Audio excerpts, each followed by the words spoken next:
शिव जी ने 3 चीजें आज ही के दिन फुलेरा दूज के दिन धारण करी अपने।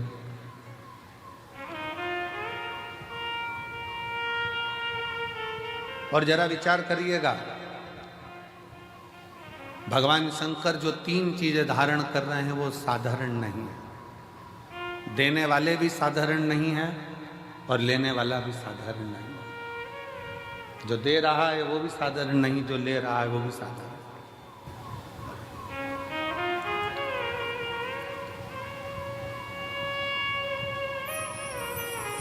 पहले नंबर पर जब मंथन हुआ और मंथन के समय पर देवताओं को अमृत मिल गया, राहु उन देवताओं के साथ जाकर बैठ गए। उन देवताओं के ग्रुप में, उन देवताओं के साथ जाकर बैठ गए। अभी आपको कथा में कहा, पुण्य वाले का संग पकड़ लो तो तुम्हें भी थोड़ा ना थोड़ा पुण्य मिल जाता है। उसी तरह देवताओं के साथ असुर आकर बैठ गया तो उसको भी अमृत मिल गया और उसका भी शीश अमर हो गया। विचार करिए जरा, जैसे देवता अमर है वैसे राहु केतु अमर है, क्योंकि उनको भी अमृत मिल गया था और चंद्र सूर्य ने कह दिया था ये तो राहु असुर है। भगवान ने सुदर्शन उठाकर शीश काट दिया था, आधा ऊपर आधा नीचे, केतु बन गया, राहु बन गया, राहु केतु बन गया। अब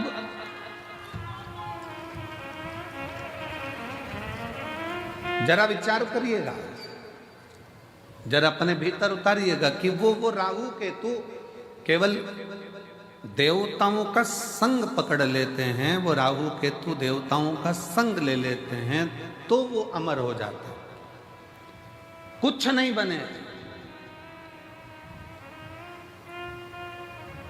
हमारे मालवा माटी के संत परम पूज्य श्री कमल किशोर नागर जी महाराज हमेशा अपनी भाषा में एक बात कहते हैं कि ये उल्टा हाथ अगर कुछ कर ना सके तो सीधे हाथ का स्पर्श कर ले तो उसको भी पुण्य प्राप्त होना चाहिए।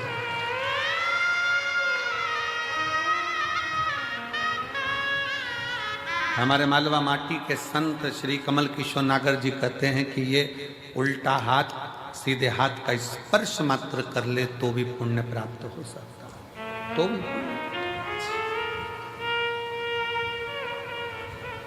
थोड़ा सा संग पकड़ो।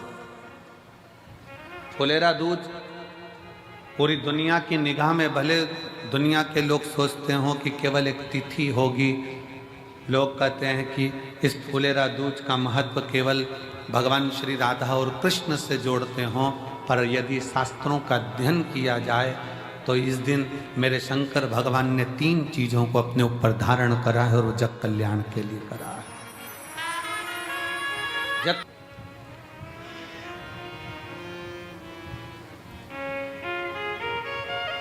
नेट पर सर्च करिए, गूगल पर सर्च करिए, यूट्यूब पर सर्च करिए, आपको बोला जाएगा रुद्राक्ष के एक मन के को ऐसे सिद्ध कर कर ऐसे पहनो। बोलो सही है कि गलत है? पंडित जी बताएंगे तो कहेंगे इसको दूध में धो लेना, इसको पानी में धो लेना, इसको ऐसा कर लेना, फिर अगरबत्ती लगा के घुमा के फिर पहन लेना। फिर कहेंगे कि कहीं मरे गड़े में जाओ तो उतार देना, वहाँ जाओ तो उतार देना, वहाँ जाओ तो उतार देना। अपन ही मर रहे हो तो क्या करें? विचार करिएगा। अब अपन ही मर रहे हो तो रुद्राक्ष उतारने के लिए पहले जाएंगे मंदिर में। बहुत सारे मिलेंगे जो दिन भर बैठकर तुमको ज्ञान देते रहेंगे कि रुद्राक्ष को महिला नहीं पहने तो रुद्राक्ष को ये नहीं पहने तो रुद्राक्ष को वो नहीं पहने। स्वयं मेरी जगत जननी जगदम्बा अम्बा ने अपनी सहेली जया के गले में रुद्राक्ष पहनाया है, मेरी माँ अम्बा ने। और जया पूछ रही है, पार्वती जी से पूछ रही है कि मैं अगर रुद्राक्ष धारण करूंगी तो वो श्रेष्ठता होगा? पार्वती जी कहती हैं केवल तू रुद्राक्ष नहीं धारण कर रही है, मेरी बहुएं और मैं भी रुद्राक्ष धारण कर रही हूँ। और जगत जननी की कई, आप माता पार्वती जी की महागौरी का मूर्ति का दर्शन करिए, उसमें वो रुद्राक्ष की माला पहनी है। माँ चंडी का दर्शन करिए, रुद्राक्ष की माला पहनी है। माँ कामाख्या का दर्शन करिए, वो रुद्राक्ष की माला पहनी है। माँ बगलामुखी का दर्शन करिए, रुद्राक्ष की माला पहनी है। माँ धूमावती का दर्शन करिए, रुद्राक्ष की माला पहनी है। माँ कमला का दर्शन करिए, रुद्राक्ष की माला पहनी है। माँ मंगला का दर्शन करिए, रुद्राक्ष की माला पहनी है। स्वयं मां पार्वती जी जया के गले में रुद्राक्ष पहना देते हैं। अब कौन सा प्रमाण लाओगे कि स्त्री रुद्राक्ष पहने? कई माताएं प्रश्न करती हैं, हम पहने कि नहीं पहने? अरे तेरी मर्जी, तुम्हारा मन। पर मेरी माताओं, मेरी जीजियों, मेरी बेटियों, मेरे बेटाओं, मेरे जीजाओं, मेरी भाई, रुद्राक्ष तुम्हारे गले में अगर पड़ा हुआ है तो समझ लेना कि शंकर भगवान ने तुम्हारे ऊपर सिग्नेचर कर दिया है। तुम शिव के हो, तुम भगवान शंकर के हो।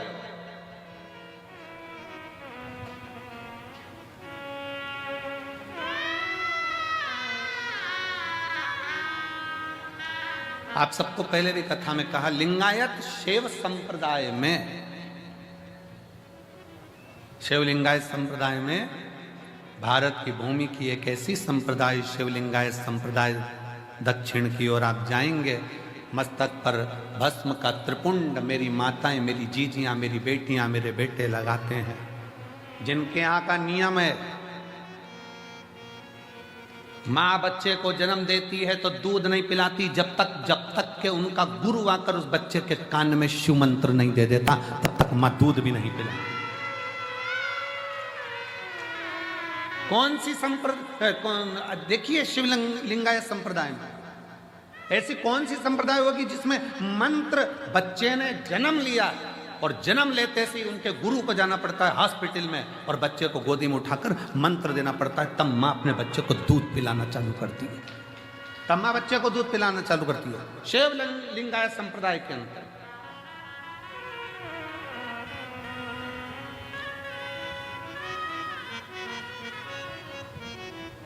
गले में उनके रुद्राक्ष की माला होती है और गले में ही उनके घर में शिवलिंग नहीं, उनके गले के अंदर पेंडिल में छोटा सा शिवलिंग रखा होता है जिसका वो रोज अभिषेक पूजन करते हैं प्रतिदिन।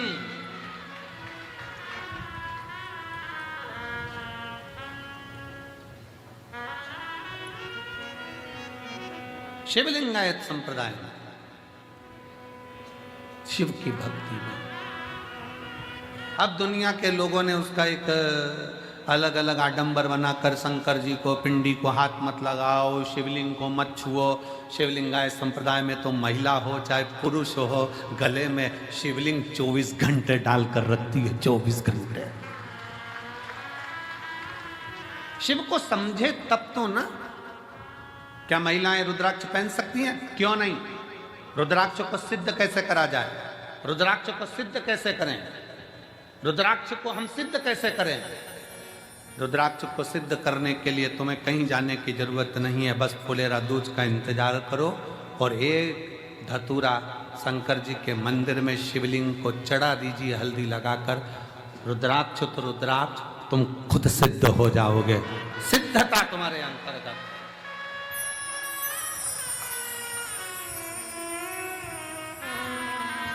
पर ऐसा नहीं मालूम था कि आज रुद्राक्ष की कीमत 60 रुपए हो जाएगी। वो धतूरे की कीमत 60 रुपए, एक धतूरा शिव को समर्पित फुलेरा दूज के दिन वो हमको सिद्ध। और मेरी जीजियों, आप इसलिए किस्मत वाले हो कि आपको धतूरा ढूंढने जाने की जरूरत नहीं है, आपको धतूरा चढ़ाने जाने की जरूरत नहीं है। आप बाबा की, कंकर शंकर की भूमि पर विराजमान हो, आप स्वयं शिव के आनंद में समाहित हो, आप स्वयं सिद्ध हो रहे, स्वयं।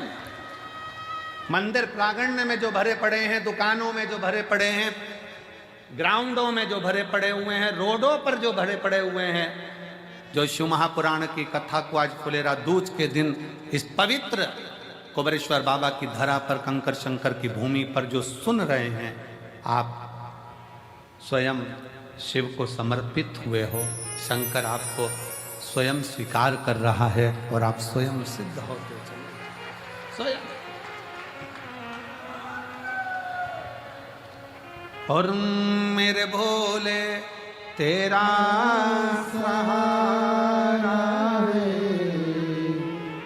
मेरे भोले तेरा सहारा है, मेरी नैया का तू किनारा है, मेरी नैया का तू किनारा, मेरे भोले तुझे पुकारा है, मेरे भोले तुझे पुकारा है, मेरी नैया का तू किनारा है, मेरी नैया का तू किनारा है, मेरी नैया का तू किनारा है।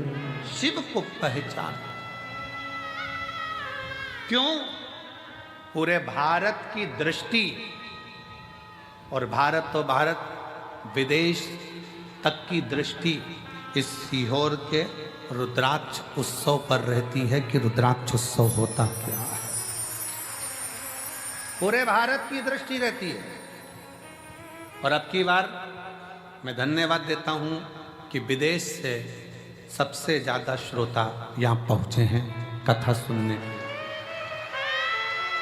अब की बार विदेश के जो श्रोता हैं वो बहुत मात्रा में यहां पहुंचे, उसके लिए मैं सभी विदेश से आए हुए, प्रत्येक विदेश के एक एक देश से आए हुए श्रोता भाई बहनों को मैं बहुत बहुत साधुवाद देता हूं। आप इतनी दूर यहाँ पहुँचे हैं। मेरा शिव आपकी मनोकामना पूर्ण करे और आप फिर 2026 के रुद्राक्ष महोत्सव में फिर पधारें, यही बाबा से विनय है, यही निवेदन है। और भारत के प्रत्येक कोने कोने से आए हुए मेरे शिव भक्त, भगवान शिव के, मेरे शंकर भगवान की, मेरे कुबेरेश्वर बाबा की बेटियों, मेरे कुबेरेश्वर बाबा के बेटाओं, मेरे कुबेरेश्वर बाबा के दामादों, जीजाओं, मेरे कुबेरेश्वर बाबा के नाती पंथियों,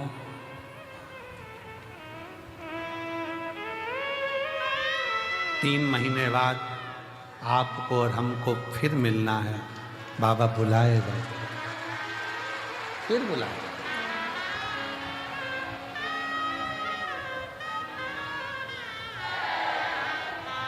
वो देता है, सबको प्रदान करता है, सबको देता है, किसी को खाली नहीं छोड़ता, देने में होशियार।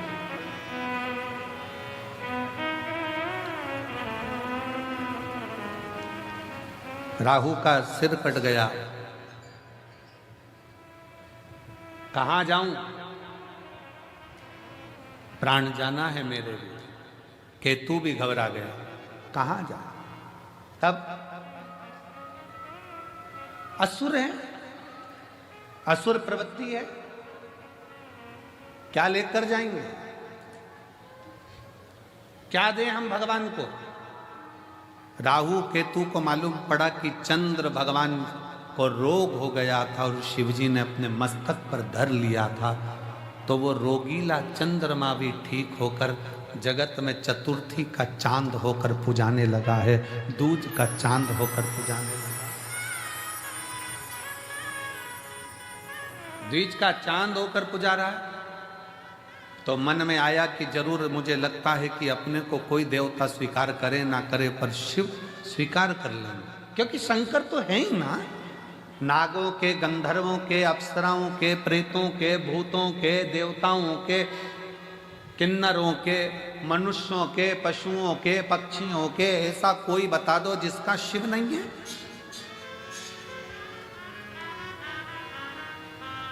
कोई देवता का नाम पशु के नाम से नहीं है, पर मेरे शंकर भगवान को पशुपति नाथ कहते हैं कि वो पशुओं का भी नाथ है, पशु का नाथ है।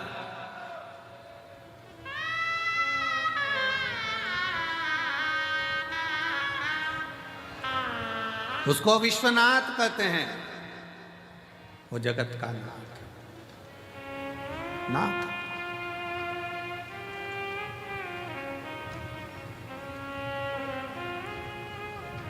शिव कथा कर रही है, भगवान शंकर का चरित्र कर रहा है। राहु और केतु ने विचार कर लिया अब कहीं नहीं जाना अपने को, अपन चलो शंकर की शरण में, शिव की शरण। राहु केतु शिव की शरण में जा, तब शंकर जी की शरण कोई हल्की शरण,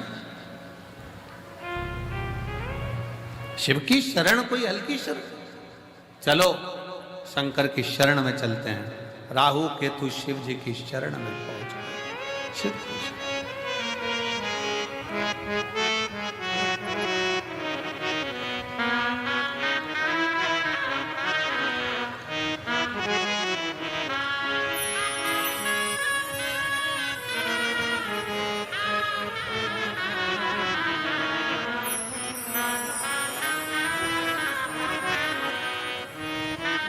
चले राहु केतु भगवान शंकर की शरण,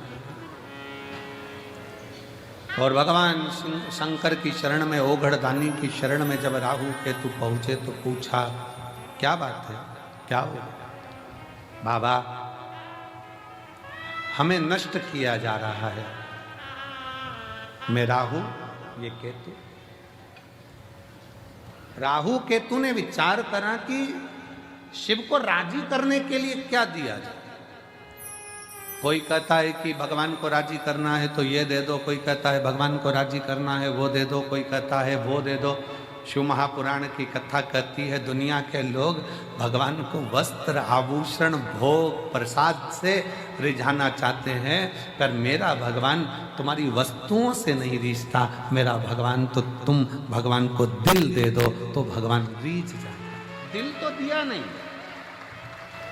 दिल तो दूसरे को देते हो। रात को फोन पे बात करते हो, तुम्हारे बिना मन नहीं लग रहा। कब आएगी तू? मेरे सपनों की रानी कब पहुंचे? अब वो विचार करे, दिल तो दूसरे को देकर रखा है, और एक दिल वो भी ना जाने कितनों को देकर रखा है, कितनों को। ये तो उसी में का हाल हो गया जैसे चुनाव के समय पर 10 नेता आपके दरवाजे पर जाते हैं और सबसे कह देती तुमको ही देंगे, तुमको ही देंगे, तुमको ही देंगे, तुमको ही देंगे। पर जब रिजल्ट आता है तब मालूम पड़ता है कि दिल किसको दिया गया है, तब मालूम पड़ता है कि वोट किसको दिया गया। एक दिल, शिव महापुराण की कथा कहती है, वो भी परिवार, नाते, रिश्ते, कुटुंब, कबीले सबको दिया, मना नहीं है सबको तुम दो, मना नहीं। पर शिव कथा कर रही है 24 घंटे में से 1 घंटा, 1 घंटे में से भी आधा घंटा, आधा घंटा में से भी 15 मिनट, 15 मिनट में से भी 1 मिनट, 1 मिनट में से भी 1 क्षण तुम भगवान शंकर के पास बैठकर एक बार दिल से श्री शिवाय नमस्तुभ्यम कह दो। शिव उस दिल